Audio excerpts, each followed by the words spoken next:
and we have start up a fresh page. I support Honorable Speaker. Julius Sunkuli.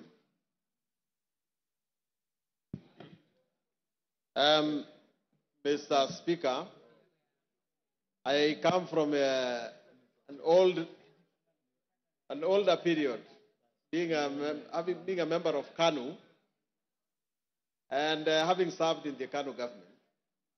And I find some things rather difficult to understand. Because, Mr. Speaker, this position of Deputy President is a new one. It came in 2010. The position of Vice President had very, very good gentlemen. I still recall the way the office was occupied by the Honorable, unfortunately late, George Saitoti, Kijana wa Malwa, and indeed, the fine gentleman that we have in politics now, Honorable Kalonzo Musyoka. Those people, Mr. Speaker, understood their job. If I were to stand today and accuse the Honorable Rigathi Gachagua, I would accuse him of only one thing. He does not get it. This particular job, he does not know the job description of a deputy president. For one, Mr. Speaker, the Constitution of Kenya says that there shall be a president. And then that president will be assisted by a deputy president. Now, assisted by a deputy president. That means, Mr. Speaker, that our Constitution foresees a situation where we have one driver and one makanga. And one is not trying to do the job of the other. Now, how did we get into a situation, Mr. Speaker, where we now have two bosses in the country? We have the president who is the boss, and we have the deputy president who says he's also the boss. Now, if there is something that we have to do in this house, is to resolve that dispute. The country cannot run when we have... Give Wamchomba the mic. Yes. Mr. Speaker, I rise on a point of order to just ask whether the word makanga is parliamentary. I just need a clarification. The word makanga, whether it is parliamentary language. Is the member in order to use that kind of language today? Honorable Wamchomba. Order. Yes, Millie. Yes, Millie.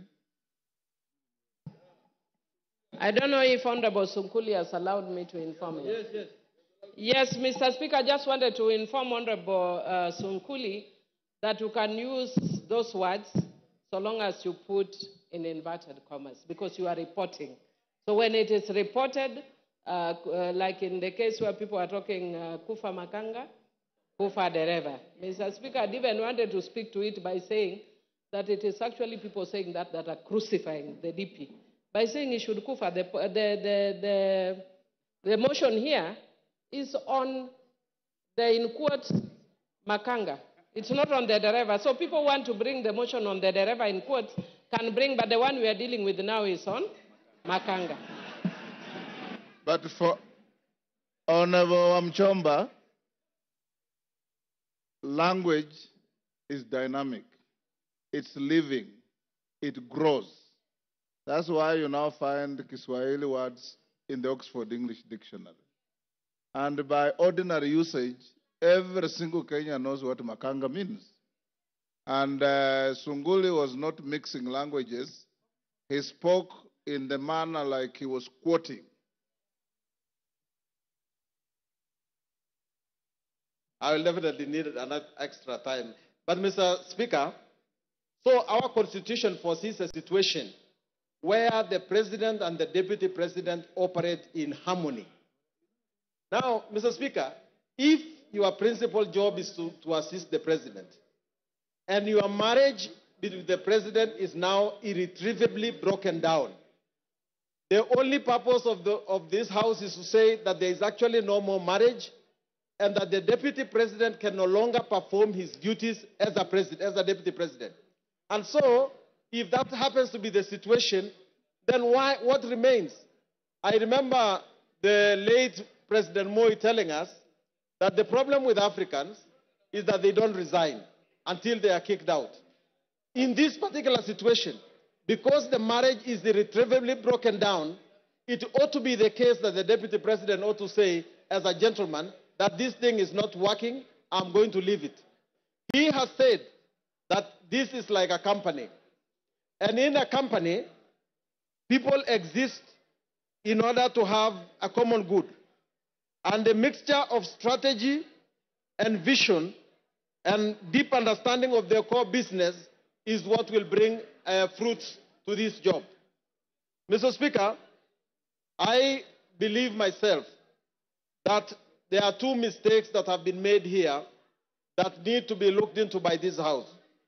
One is that the Deputy President ought to believe in the Republic of Kenya. Because if I look at the number of times, if I Google the number of times the Deputy President has pronounced the word Mount Kenya, and the number of times he has pronounced the name Kenya, the number of times he has said Mount Kenya are more than the times he has said Kenya. A person who takes the oath to be the Deputy President of Kenya must be a person who pronounces the words Kenya more than the one person who pronounces the words of his region. Patriotism. And secondly, the person must actually believe in his boss and must... Give him 1 minute. Mr. Speaker, if your core business is to work for your boss, you must believe in him. If you don't believe in him, what are you doing with him? The second thing is that you must believe in Kenya. If you don't believe in Kenya, that you believe that your responsibility is to look after the shares of your side of Kenya, then what are you doing with the rest of the country? Mr. Speaker, I want to finish by urging that next time we appoint a deputy president, next time the president appoints a deputy president, let him understand that that is a serious business. You must appoint a person who will actually understand that he's going to be a president if something bad happens. Don't do it just because he brings votes. Let us be serious about this responsibility, because that is where we are going wrong. Someone is saying that he qualifies just because he brought in the votes, not because he can actually appeal to the rest of the Kenyans and can be trusted by the rest of Kenyans.